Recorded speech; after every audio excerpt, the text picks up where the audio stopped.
Hello दोस्तों, आप सभी का मेरे यूट्यूब चैनल पर स्वागत है। तो आज का हम इम्पोर्टेंट करंट अफेयर देख रहे हैं जो काफ़ी इम्पोर्टेंट है। तो चलिए शुरू करते हैं। तो पहला प्रश्न, हाल ही में किस देश ने तिस्कोन हाइपरसोनिक क्रूज मिसाइल का सफल परीक्षण किया? तो यहाँ 4 ऑप्शन दिया हुआ है, आपको उसको में से ढूंढना है कि कौन सा ऑप्शन है जिसके अनुरूप प्रश्न के अनुरूप सही है। तो तिस्कोन हाइपरसोनिक क्रूज मिसाइल का सफल परीक्षण यह किसने किया? तो यह रूस ने किया। किसने? रूस ने अंटार्कटिक में तिस्कोन हाइपरसोनिक क्रूज मिसाइल का क्या किया? सफलतापूर्वक परीक्षण किया। किसने? तो रूस ने। तो इसका सही आंसर क्या होगा? Option number C. तो यदि आप चैनल पर नए हैं तो चैनल को सब्सक्राइब कर लिए ताकि मुझे वीडियो बनाने में मोटिवेशन मिले और मैं आगे और भी वीडियो बना डाल सकूं। तो भाई चैनल को सब्सक्राइब करके मोटिवेट करें भाई, ताकि मैं वीडियो आगे बनाता रहूं। तो अगला प्रश्न की तरफ चलते हैं। अगला प्रश्न है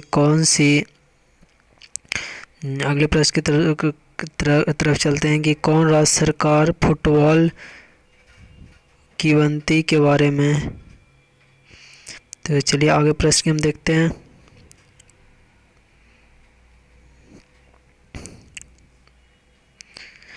कौन सी राज्य सरकार फुटबॉल के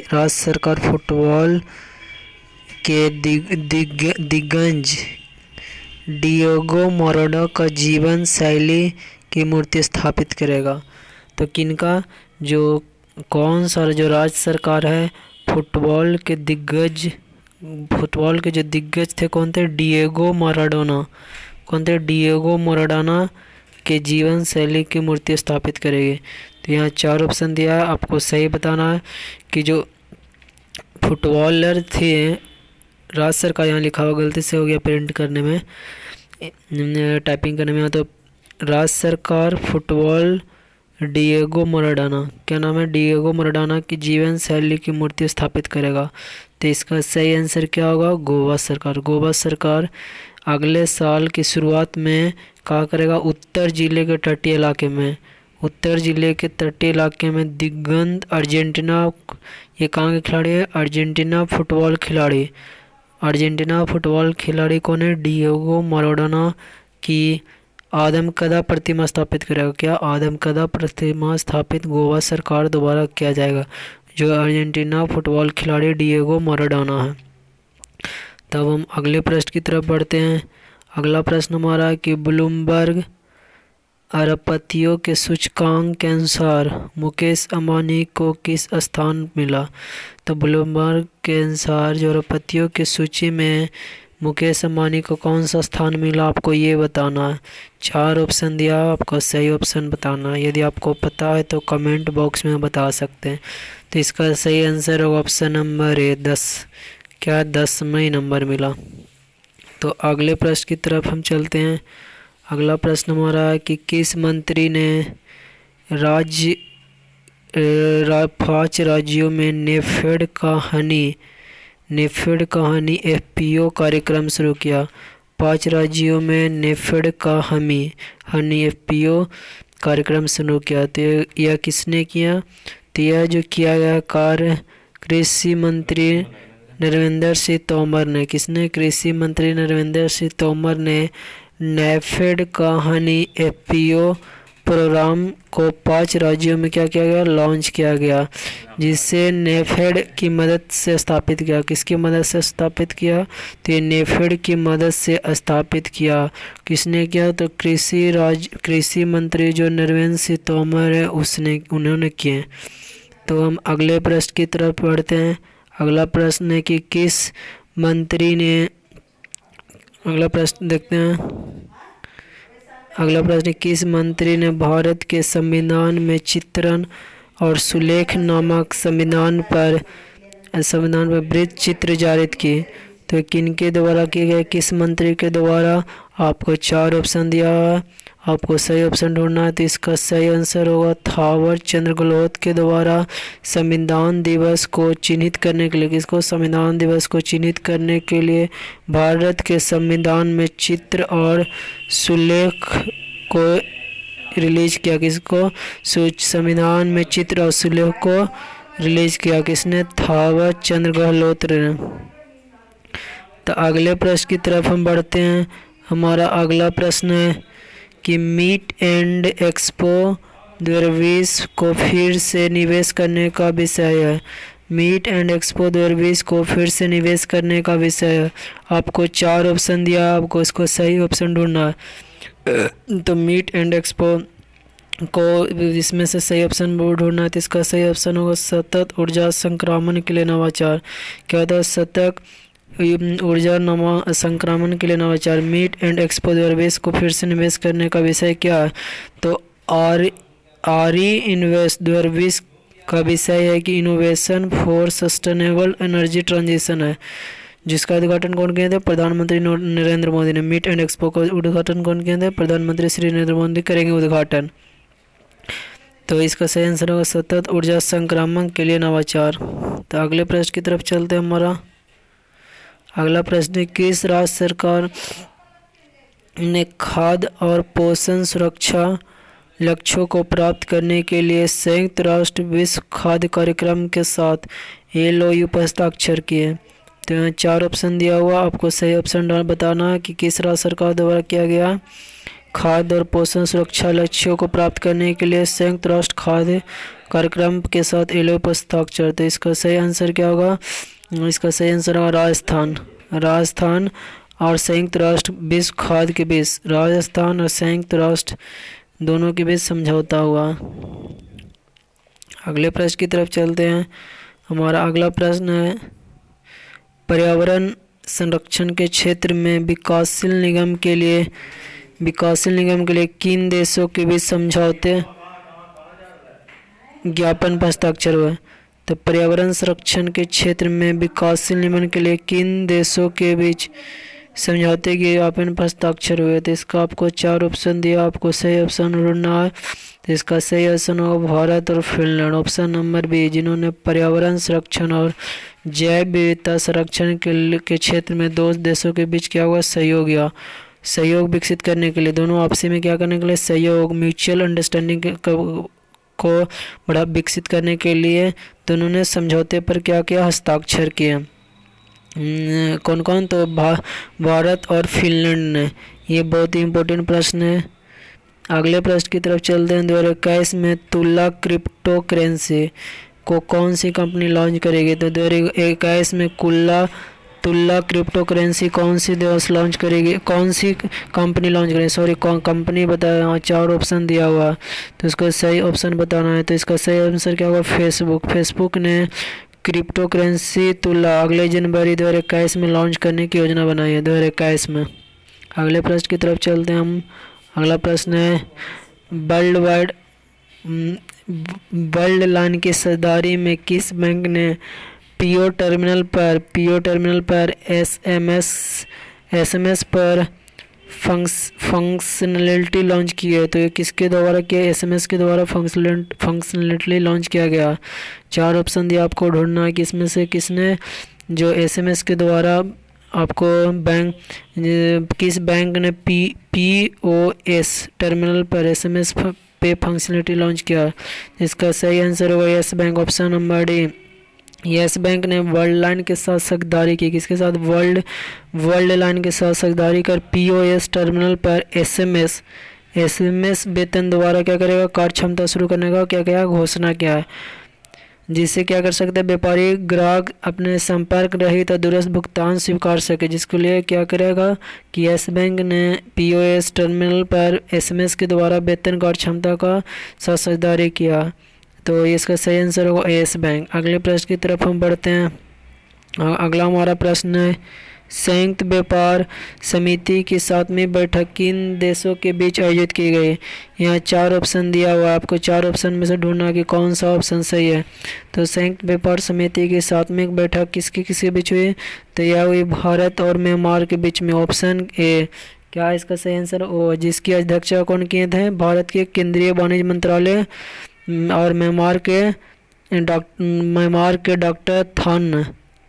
जो अध्यक्षता जो किए थे कौन कौन थे? केंद्रीय वाणिज्य मंत्रालय म्यांमार के डॉक्टर थान, म्यांमार और वाणिज्य के उद्योग मंत्री म्यांमार और वाणिज्य के उद्योग मंत्री पीयूष गोयल ने किए थे।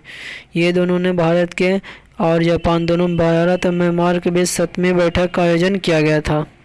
तो अगले प्रश्न की तरफ चलते हैं। संयुक्त व्यापार समिति में कौन कौन थे? भारत और म्यांमार थे दोनों के बीच में। अगला जो गरिमा गृह पोर्टल का उद्घाटन किसने किया? तो आपको 4 ऑप्शन दिया है। गरिमा गृह पोर्टल का उद्घाटन किसके द्वारा किया गया है? तो इसका सही आंसर होगा थावर चंद गहलोत। ये जो कौन है? केंद्रीय सामाजिक न्याय और अधिकारिता मंत्री कौन है? थावर चंद गहलोत ने क्या किया है कि गरिमा गृह पोर्टल को लॉन्च किया, जिसमें ट्रांसजेंडर व्यक्तियों के लिए क्या किया? गृह शेल्टर होम का उद्घाटन किया।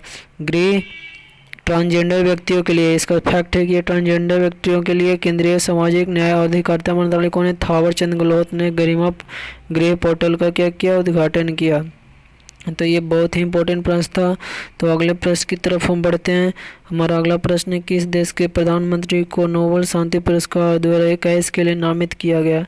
यहाँ 4 ऑप्शन दिया, आपको बताना है कि कौन सा प्रधानमंत्री जिनको नोबेल पुरस्कार शांति 2021 से सम्मान के लिए नामित किया गया।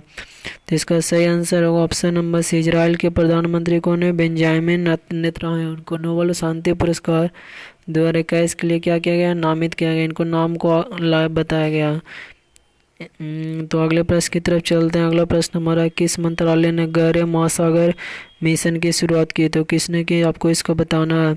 यहाँ पर 4 ऑप्शन दिया हुआ है, आपको उसमें से 4 ऑप्शन में से बताना है किसका सही आंसर है। तो यह है जो पृथ्वी विज्ञान मंत्रालय द्वारा ने डीप ओशन मिशन, किस मोशन के तहत डीप ओशन मिशन लॉन्च किया है, जिसके में पानी के नीचे की दुनिया के, जिसमें क्या करेगा? पानी की जो नीचे की दुनिया, पानी ऊपर है नीचे है कि दुनिया के खनिज को, ऊर्जा को और समुद्री विविधताओं को क्या करेगा? खोज करेगा।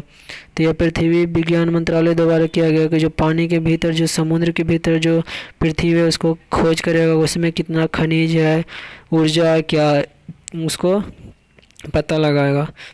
अगला प्रश्न, किस विधेयक के खिलाफ दिल्ली चलो विरोध मार्च के रूप में विरोध शुरू हुआ? तो किस विधेयक के खिलाफ? आपको यहाँ 4 ऑप्शन दिया है कि उसमें से सही ऑप्शन ढूंढना है। तो किस विधेयक के खिलाफ यह है? खेत का बिल 2020 के। क्या है? किसान विरोध दिल्ली चलो मार्च शुरू हुआ है।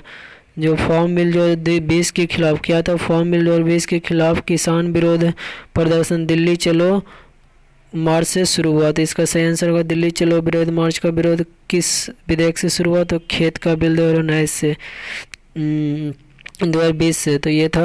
अगले प्रश्न की तरफ चलते हैं। हम अगला प्रश्न की तरफ बढ़ते हैं। अगला प्रश्न हमारा 33वें प्रोएक्टिव गवर्नेंस और समय पर कार्यान्वयन बैठक की अध्यक्षता किसने की? तो यहाँ 4 ऑप्शन दिया है। 33वें प्रोएक्टिव गवर्नेंस और समय पर कार्यान्वयन बैठक की अध्यक्षता किसने की? आपको 4 ऑप्शन दिया हुआ, इसका सही ऑप्शन बताना। तो यह किसने की? तो पर इसका ऑप्शन सही आंसर है सी ऑप्शन में। प्रधानमंत्री नरेंद्र मोदी ने केंद्र में और राज्य सरकार को शामिल करते हुए क्या क्या? तीसरी प्रोएक्टिव गवर्नेंस एवं टाइमली इम्प्लीमेंटेशन प्रगति की बैठक की अध्यक्षता की, क्योंकि टाइमली इम्प्लीमेंटेशन और प्रधानमंत्री नरेंद्र मोदी ने और मुख्यमंत्रियों के साथ मिलकर यह बैठक का आयोजन किया, जो प्री एक्टिव गवर्नेंस पर बैठक का आयोजन किया गया। तो अगले प्रश्न की तरफ चलते हैं कि सरकारी एजेंसी ने भारत के राज्यों और केंद्र शासित प्रदेश रिपोर्ट से कोविड-19 प्रथाओं का समन्वय और प्रबंधन जारी किया। इसका 4 ऑप्शन दिया, आपको बताना है। तो किसके द्वारा जो जारी किया? सरकारी एजेंसी भारत के राज्यों केंद्र शासित में। तो ये जो जारी किया गया वह नीति आयोग ने क्या किया? राज्य और केंद्र शासित प्रदेशों से प्रथाओं का संकलन जारी किया है, जिसमें क्या है कोविड-19 के प्रकोपों को शामिल करने का, और उसमें क्या करना प्रतिबंध करने के लिए भारत में लागू किया गया कि विभिन्न पहलुओं के बारे में इसको क्या किया जानकारी दिया गया कि कोविड-19 के बारे में लोगों को विभिन्न प्रकार की जानकारी दिया गया। ये किसके द्वारा दिया गया? तो नीति आयोग के द्वारा किया गया है। नीति आयोग के द्वारा प्रयास लोगों को ज़्यादा से ज़्यादा जागरूक किया गया। अगले प्रश्न की तरफ चलते हैं। अगला प्रश्न है, किसी भी मोबाइल नंबर को डायल करने से पहले उपयोगकर्ता को किस दिनांक से 0 डायल करना होगा? मतलब कि ये अनिवार्य कर दिया गया है कि आप कोई भी किसी भी मोबाइल नंबर से कोई भी मोबाइल नंबर को डायल करने से पहले उपयोगकर्ता को किस दिनांक से 0 डायल करना होगा। मतलब कि कोई भी नंबर आप डायल कर रहे हैं उसमें 0 जरूर लगाना है, अनिवार्य कर दिया। तो ये कब से होगा? तो इसका सही आंसर होगा 15 जनवरी 2021 से। कब से? 15 जनवरी 2021 से। सूचना मंत्रालय ने क्या क्या नोट किया कि सभी निश्चित मोबाइल कॉल क्या करेगा 15 जनवरी 2021 से उपसर्ग मतलब उपसर्ग बाद वाले 0 के साथ डायल किया जाएगा। अगले प्रश्न की तरफ चलते हैं कि 0 डायल करना अनिवार्य है। अगले प्रश्न की तरफ चलते हैं। किस देश में भविष्य में कार्बन प्रदूषण के स्तर को कम करने के लिए भारत के साथ साझेदारी की है? तो किस देश में हम भविष्य में कार्बन और प्रदूषण के स्तर को कम करने के लिए भारत के साथ साझेदारी की? यहाँ पर 4 ऑप्शन दिया है, आपको सही ऑप्शन ढूंढना है।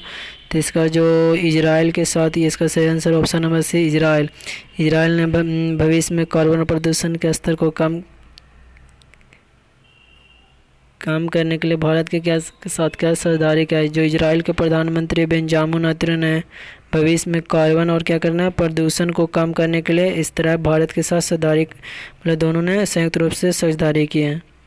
तो अगले प्रश्न की तरफ चलते हैं। अगला प्रश्न हमारा है कि किस कंपनी ने ऑनलाइन मानव संसाधन प्रबंधन प्रणाली का डिजिटलीकरण किया था? आपको इसका सही आंसर हमारे कमेंट बॉक्स में बताइएगा। इसका आपको कमेंट बॉक्स में बताना है इसका सही आंसर क्या होगा। तो वीडियो देखने के लिए आप सभी को बहुत बहुत धन्यवाद।